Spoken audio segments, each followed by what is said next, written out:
appreciative of everyone's support. So I have to start by going back. And my mother would kill me if I didn't, so I have to. I grew up here in Washington, and I was born in Washington, D.C., because my mother moved here in 1974 to work for Bella Abzug. My mother actually was part of the early group of women in the first Women's Commission, which was established actually exactly 40 years ago this month by then President Ford, to look very seriously at the opportunities and the challenges that were facing American women at the time.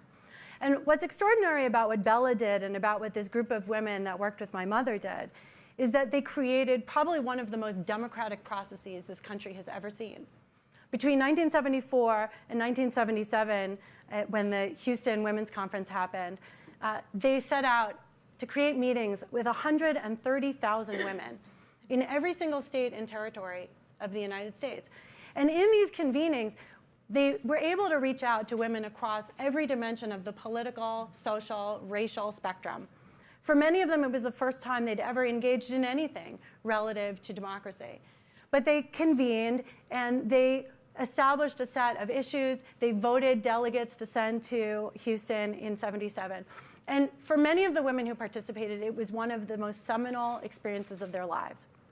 And I talk about this because part of what triggered the idea for All In Together is that 40 years on, my mom is digging through libraries all over this country, unearthing all the documents from that time. Because in many ways, a lot of it has been lost to history. But what they did, and the energy that they tapped in the mid-'70s was so extraordinary.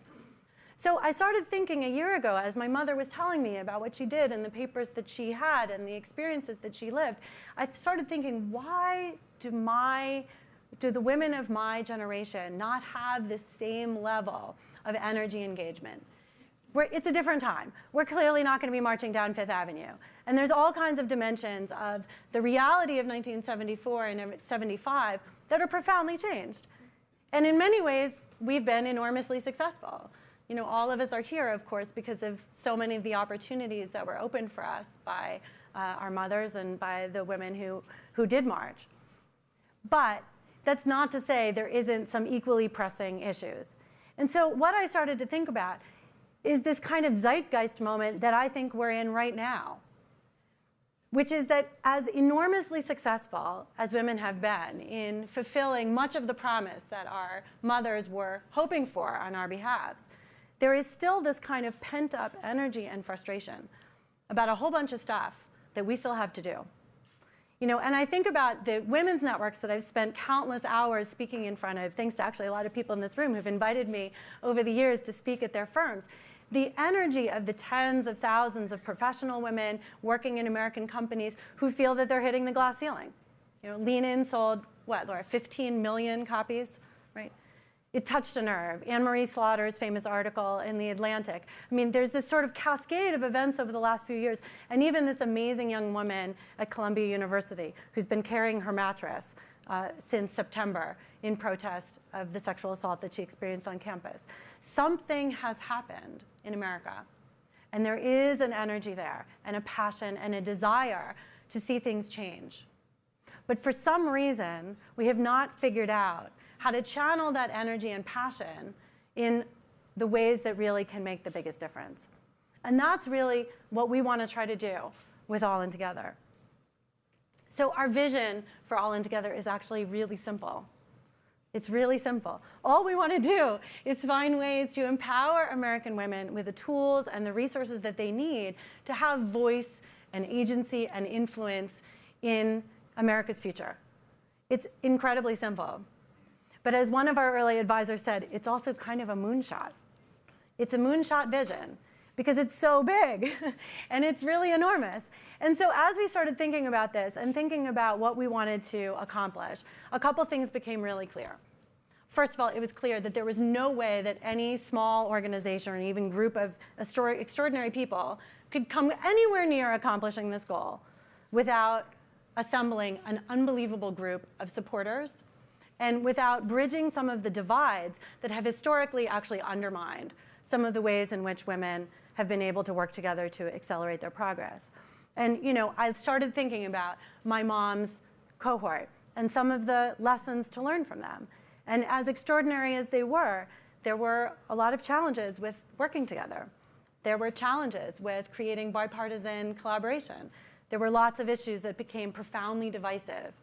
And it's not to say that we have to all agree, but what we wanted to try to do was to see, can we learn from the past and maybe do it better, do it different, or at the very least, do it for this time, do it for right now. And that's our mission. So as I say, it's a moonshot. Our goal is to change the country. Our goal is to change the country and to make sure that women in America have voice and influence equal to their numbers. It doesn't really seem like that much to ask for, but I do know. All right, it's a friendly crowd, I can say that in this room. It doesn't seem like that much to ask for, but we know this is an enormous task. So what we started thinking about in approaching this, oh, and then I just have to say one word about bipartisanship and about why this is such a critical and important dimension of this. There are a lot of issues that women are not going to agree on. We can think of them all in a heartbeat. But I think what we can all agree is that there is enormous value and importance to women's voices. And no matter what other policy dimension we may disagree on, and I'm sure most of you in the room know where my personal politics have been through most of my life, I think that I believe that if you believe in amplifying women's voices, you believe in amplifying them, whether or not you agree with everything they say when they speak up. And we are deeply committed to this. And I will tell you, some of the most extraordinary experiences we've had over this past year as we've tried to build this group has been as we've built relationships, particularly with some really amazing, and I say because for us it was in some ways new, with extraordinary Republican women. Because I will say, as we all know, so much of our lives today have separated into parties. When I grew up in Washington, our entire neighborhood was entirely Democrat until Nick Callio moved to our corner. There went the neighborhood, according to all the Peace Corps volunteers that were lining our street in Chevy Chase, right? But it's true, we do live like this today. We do live like this today, and so much of our politics and so much of our lives have been so divided. This is insane. And one of the inspirations for me around this bipartisanship really was thanks in large part to Senator Gillibrand, who's coming today. Because 7 months ago, I sat at Women of the World in New York and heard Susan Collins and Senator Gillibrand talk about the extraordinary partnership the two of them had forged in the Senate and what they had been able to accomplish together and how they had broken the standoff and the government shutdown together. And I thought, this is what we have to do. How could we possibly think to advance American women if we can't work with each other on such a fundamental principle? So we are committed to this. And as hard as it is, and we know it's complicated, we're committed, and we're sticking with it. So just briefly about our goals for today. This is the beginning of a journey. And what we always said was that, look, we bring a particular set of experiences to this issue, but I do not have a political background. Everyone in this room has more experience than we do on a lot of these issues.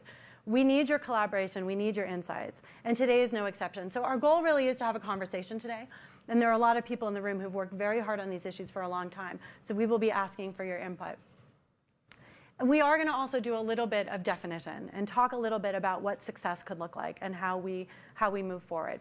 But fundamentally, this is about collaboration. It has always been, it will always will be, and it absolutely is today. So we will encourage you to speak up and speak with us. So just really briefly, as we thought about this question of where did we go wrong? How did we go from millions of women participating in all kinds of advancement and action to where we are today, where we do have extraordinary examples of women leading. I'm going to take a pause to welcome Representative Elise Stefanik. Thank you so much for joining us.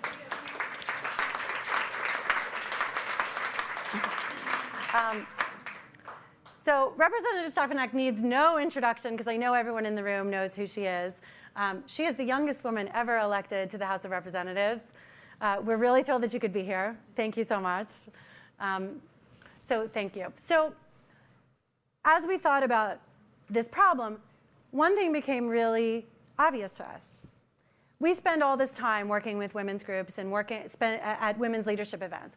And what you realize very quickly, if you notice, is that in all of our conversations about women's leadership, we have lost part of the focus.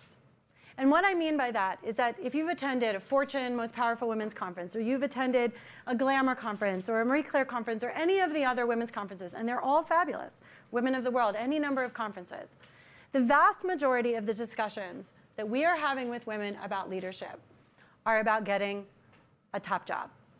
It is about the seat you occupy. And so much of that has become the focus that I would argue we've actually lost a whole other piece of the puzzle. Now, it is enormously important. No one in this room is going to disagree that we need more women in leadership roles. We do, and we need them leading our companies. We need them leading our organizations. But if the message that we are giving women over and over again is that the only way to lead is by getting a top job, I fear we are then giving a message to many, many women who either don't aspire to those jobs, who will never reach those jobs. We are essentially telling them that's the only way. And I think that's a shame, because as Courtney's going to share with you, there's unbelievable data about the energy and passion that women have to do right in their communities, to give back, to have meaning and purpose in their lives, and to lead. And yet over and over again, we're saying that leadership is the seat you occupy. So what we want to try to do is to change that conversation and to say that leadership is accessible to anyone, no matter where you sit, no matter what job you hold, no matter what you do with your life. And the way that leadership is accessible to you, no matter what job you have, is because we have a democracy. We live in a democracy where everyone's voice counts. And that our democracy offers an unbelievable opportunity for anyone, no matter who they are or where they sit, to lead by speaking up and holding their representatives accountable for what they care about. And that is really the crux of what the gap we want to try to fill with All In Together. So look, we're doing really well, and we know this. There are tremendous positive signs around how well women are doing. And if we look across these three dimensions, the personal, the professional, the political, there's amazing signs on all three, right?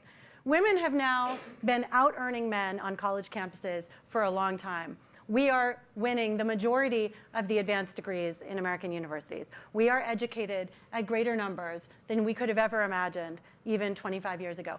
And while there are clearly exceptions in fields like STEM, as Jenny pointed out, in all kinds of fields, I mean, in the life sciences, 60% of the medical degrees today are going to women, right? Across almost every field and discipline, women are actually outperforming men. So incredible realization of potential there. And professionally, the numbers are unbelievable in terms of the numbers of women who are now out-earning their spouses and who are becoming primary breadwinners. It's now up to about 38%. And among college-educated women, that number is even larger. So some of the battles that obviously were fought for years ago have been won. We're succeeding on many of those fronts. And then, of course, as most of you in the room know, when it comes to presidential campaigns, when it comes to major elections, women have turned every election since 1980. We are showing up to vote. We are out registering men, and we are showing up to vote in extraordinary numbers. So these are all incredibly positive and good signs. So what's the problem? Which I'll let Courtney talk about. On the professional front, look, I mean, you know all of this, but the thing that's amazing is that the data is now really conclusive, which is that women are as ambitious as men in almost every field. They aspire to leadership and they aspire to impact at the same rates, if not higher rates, than men. And they prioritize community service. They see giving back and making the world better as a fundamental part of what it means to be successful. And that's an extraordinary and unique dimension of what it is, of what women are offering the country. But the problem, which Courtney is going to talk about, is that despite all of this passion to heal the planet and to give back, there is a massive disconnect between that desire to do right in the world and to make the world better, and a sense that political engagement is a way to do that. It's broken. So with that, I'm going to hand it over to Courtney to talk a little bit about some of the challenges. Great. Thanks. I don't know if many of you know this. Lauren actually convinced me to join the Center for Talent Innovation 5 years ago. And it seems I've been following her around ever since to my benefit. So I'm in the unenviable position today of following her speaking, which is always a tough act to follow, but we'll do my best. I'm also going to mention, as the resident millennial, we do have a hashtag for anyone tweeting today. It's AIT Launch 2015. It's on your 10 cards. And while we're on that subject, I'm just going to address the elephant in the room and say the thing that you're never supposed to say, which is my age. I'm turning 28 this weekend. And so this is truly a dream for me. This is something that Lauren and I have been so passionate about over the past year, and I'm really in awe. It's pretty surreal to be in front of such an amazing group of women. And this is a topic that for me comes very close to home and to my heart. I was raised by a mother who was a civil engineer in the 1970s in a steel mine in Indiana, and really rejected that gender was a limitation for any kind of success in one's career. I also grew up in the great state of New Hampshire. Anyone else from New Hampshire? No? Just me? That's pretty typical. New Hampshire has an incredible history of women's leadership in political and civic life, and in 2012 they became the first state with an all-female congressional delegation. So it's been my lot in life to be surrounded by incredible women and men, and today is really no exception. So thank you all so much for being here.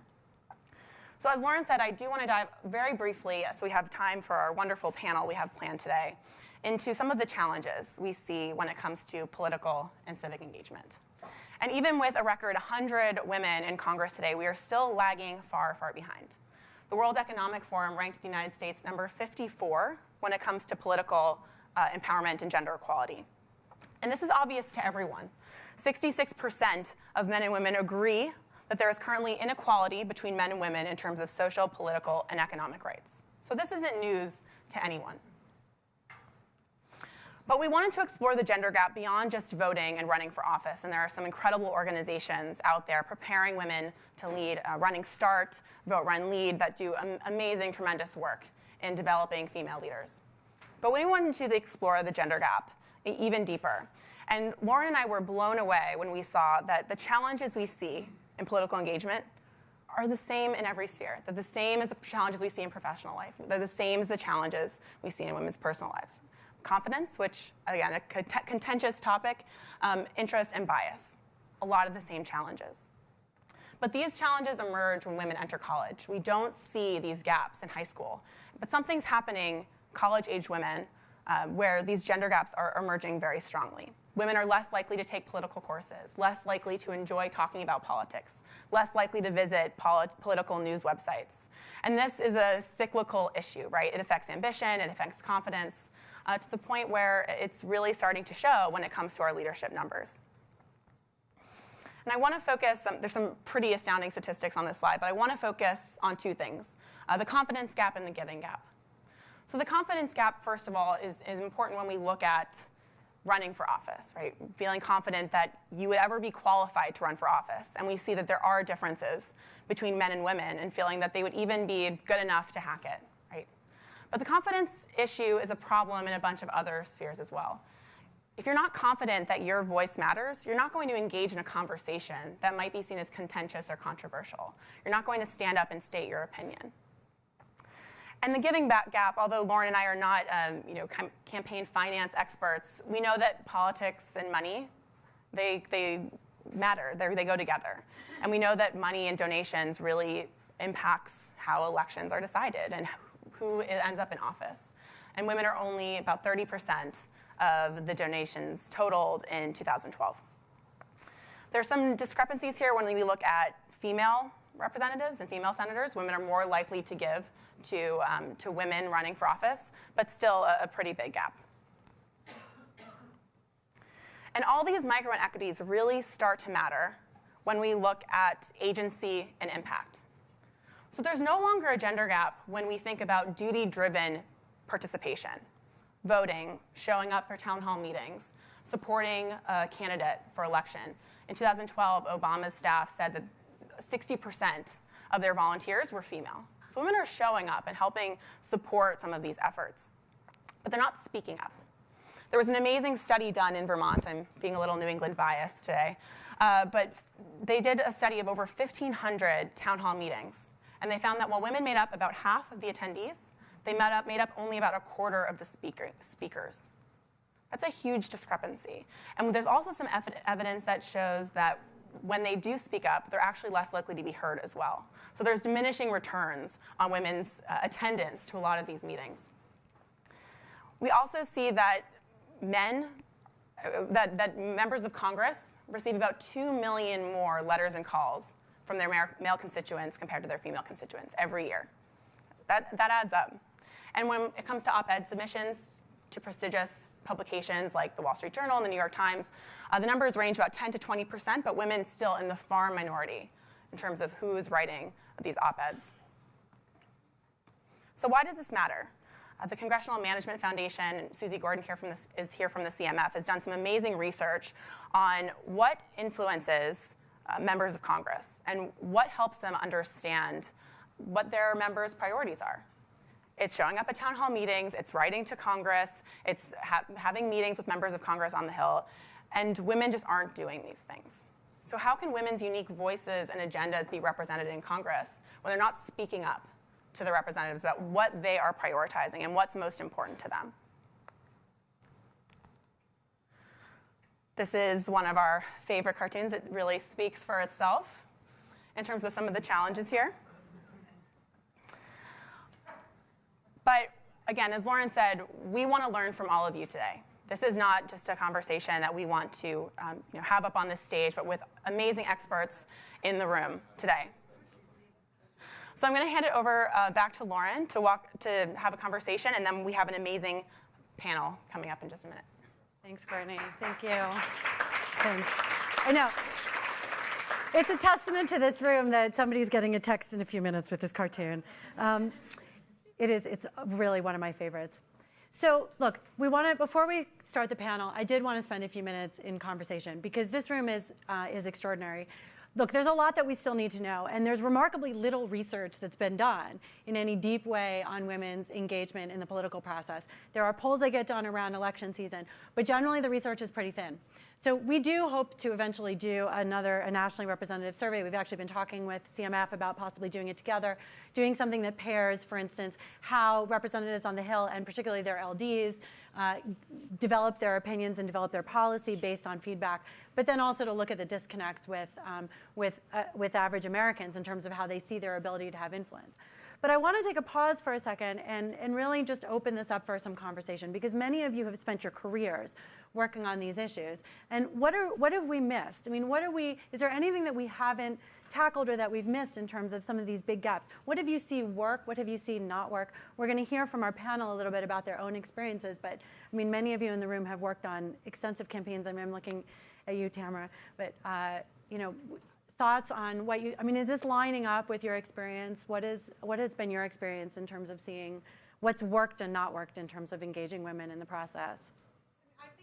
Oh, sorry, could you take the mic so we can, thanks. Thank you.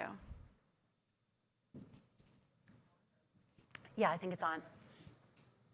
You want to introduce yourself? I'm Tamara Luzzatto. I am now the Senior Vice President for Government Relations, which means a version of kind of advocacy strategies at Pew Charitable Trusts.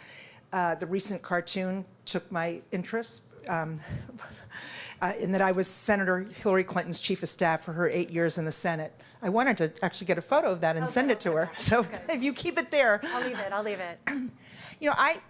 I also was a teenager. You, of course, were maybe in the womb in the 70s, but when Mayor Lindsay would shut the Madison Avenue down so that we could all protest the war and fight for women's rights and civil rights, et cetera. So that's very much my launch pad for how I've ended up doing everything I've done. But I think in general, to me, overall, when you think of getting to equality and justice and fighting discrimination, that we need to we need to call out negatively and positively to when people of influence, people who hire HR departments, executives, are self-aware and stop and look at the picture of how few women are in their panels, their faculties, their boards, et cetera. So I mean, a starting question is everyone should say, is there anything wrong with this picture? Because we sort of can tell who's a woman, who's a minority, et cetera, and that I think is I think it connects all of your categories. And I know many of you may be aware of this really sort of fun new organization with a very serious mission, Gender Avenger, which Tamara has just introduced me to the founder, and that's actually what they're trying to do, is even just create a media platform for calling out in public spheres where women are not being represented on major panels, on boards, et cetera. So to repeat, Gender Avenger has a blog and is on Facebook, and if you see one of those panels, like the Wall Street Journal full-page ad, where it's 8 men and maybe will be moderated by a woman, grab that link, put it on the site, and guess what? The next panel is going to have 3 women. So, as is our experience, in seriousness. Yeah. And we also applaud those that deserve positive attention. So the thing that we've started to experience as we've started to go out and talk to women about this, and we're just at the beginning, so we've just done a few events where we've gone out publicly and started to talk about this. I actually spoke at a Deloitte event a few weeks ago in Texas. Many of you may know that part of what enables me to do this work is incredible support from Deloitte, in that I also work with them as an advisor and work with many of their clients part-time. So I was speaking at a Deloitte event recently with a group of, I think it was 70 women MBAs from all of the top schools around the country. And I did some of this presentation. And what I heard from them, and now these are women at a lot of the elite schools, what I heard from them is, we are dying to do something. Tell us what to do. Give us an outlet. Give us a set of resources. And I am not saying that I think everyone in the country is ready to get up and act. I think we still have a lot of work to do on that front. And that's why some of what we want to try to do is even just persuade women to make the connect, that if they're passionate about public service, if they're passionate about giving back to their communities, that they should see public policy and political engagement as a way to do that. But there are still huge numbers of women who actually really care and want to be involved and have not found the right ways to do it. We have to bring it to them, I think, in some kind of new way that makes it palatable. I mean, many of you here have worked on campaigns. I'd love to hear more from the room about what you've seen. I mean, actually, Elise, would you mind saying a few words about, I wanted to ask you also about what motivated you early on, and what it was about you that empowered you to feel like you were ready to run and that you wanted to take that on at such an early point in your career. Do you want to just take the mic? Sure. Oh, you already have. Oh, I am Oh, mic'd. you have Okay. it. You're good. I think that given my experience in public policy and having worked on campaigns, I had the opportunity to do so at both more junior levels and senior levels. And for me, the outcome of the 2012 elections, I personally was disappointed, but politics aside, it was a real crystallizing moment when I decided we need to be having new voices a part of the discussion. We need new types of candidates. And instead of the same type of cookie-cutter candidates, I really took a long time assessing, I think, not only what New York State needed, but also generationally what Congress needs to think outside of the box, to be willing to work across the aisle on these issues. But it was an extraordinarily uphill battle. Knowing what I know now, and I look back when I first announced my campaign, if I had known that information, I was so naive at that point that I'm not sure I would have been able to get in the race, because it was such an uphill climb when there were so many naysayers. But I do have to say that one of the most helpful aspects when I was formulating my decision to run was going to mentors and talking to people that I had worked with, both men and women, who believed in me, saw me grow professionally as an individual, and encouraged me. It allowed me to counterbalance all of the naysayers. And I think having a supportive family network and network of friends is extraordinarily important, especially with some of the unique challenges that women candidates face with critiques on their appearance or their clothing that male candidates don't go through. Yeah, that's fabulous. Thank you so much, Elise. And look, part of what I think we want to, I'm so glad you mentioned mentors. Welcome, Senator Gillibrand. I'm glad you mentioned mentors, because part of it, we'll talk after the panel a little bit about our goals in terms of getting professional women to also mentor women on campus, in terms of finding ways to be involved civically and politically. And as part of our goal, we think it's absolutely essential that we create those links. So I'm just going to say maybe 2 more minutes worth, and then we'll welcome up our panel, because Representative Stefanik is on short timing today, as is Senator Gillibrand. But I just want to say a few words about what we're trying to do. Our goal really is to address all of these major gender gaps in our work, fundamentally around bias. And we know we can't cure bias, but we want to start a serious national conversation about the role women can and should be playing in our public policy, in our public discourse, and in our in politics generally. This is a critical time. The presidential election is upon us. It's maybe never been more important that we amplify this discussion and have a serious conversation in the media and publicly around why women need to see political leadership as such a critical part of leading and why the political establishment needs to take women more seriously. Secondly, on confidence, we know that part of what helps women work through some of their confidence challenges around these issues is creating safe communities where they can work together to learn. So we will be a convener. And our goal is to bring together women, to give them a safe space to understand policy, to learn about how the political process works in our democracy, and give them the opportunities to work with each other. Ambition, I mean, Elise talked about role models, hugely important. And we're going to be calling on women across the country to really role model some of these behaviors for younger women, to highlight success stories of women who have successfully made an impact in public policy. And then finally, interest. We want to create a series of fabulous forums that excites women about the possibility of participating in our political process in a meaningful and serious way. We'll talk more about that. We're very excited in particular, and I'll give Charity after the panel, I'll give Charity Wallace a chance to speak about it, that the Bush Center is very kindly offered to welcome us this fall to do a forum on women and democracy, and we're really excited to do that. I think it's going to be a great beginning of that journey. So with that, I'd like to welcome, we'll come back to this since I'd like to welcome our extraordinary and distinguished panel. All of whom really need no introduction. First of all, Ann Fullenwider, who I introduced before, the indomitable editor-in-chief of Marie Claire. And if you haven't picked up a Marie Claire recently, you really should, not just because we're in it in the January issue, thank you, although that helps. So thank you, Ann. But because Marie Claire, maybe more than any other magazine, has done an extraordinary job bringing very serious topics to young women and asking them to think deeply about a range of issues that they're not always asked to think about. Of John Grzerma, the CEO of BAV Consulting, which is an arm of Young and Rubicam. John is the author of an amazing book many of you have read called The Athena Doctrine. He has been a big supporter of ours from early on. He's also on the board of Girl Up, which is part of the UN Foundation, and has looked at how women's political leadership around the world can make a difference.